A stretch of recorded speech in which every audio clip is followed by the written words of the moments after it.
In this video, we take a look at how the MMBE transaction works in the SAP system and what options it offers. It is a central tool for getting a quick and clear overview of the stocks of a material. With MMBE, you can see at a glance how much of a particular material is currently available, broken down by plant, storage location, and, if available, also by batch. This creates a structured and transparent representation of material availability within the company. Let's take a closer look at this. Start the MMBE transaction and enter the material you are looking for. If the material number is not available, it can be found using the F4 help. In addition, optional criteria such as plant, storage location, or a specific batch can be specified here to limit the display. In this example, it is sufficient to enter the material number and click on Execute to call up the so-called basic list of the material.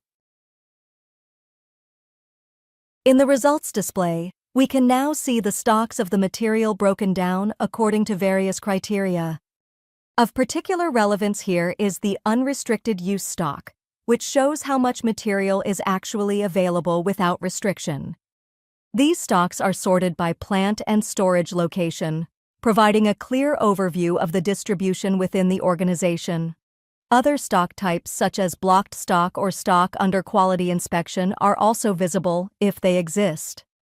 To display detailed information on the material movements of a specific storage location, first select the corresponding line in the stock list.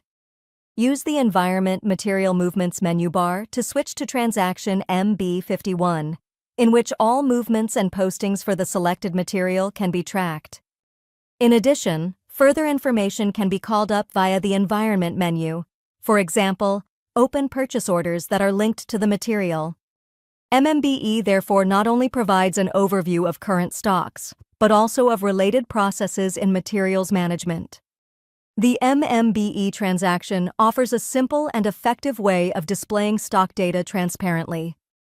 It creates the basis for well-founded decisions on material availability and is one of the central tools in daily work with SAP. We hope the video helped you. In case you got any additional questions or comments, please leave a message below. See you next time, your ADVIST Academy.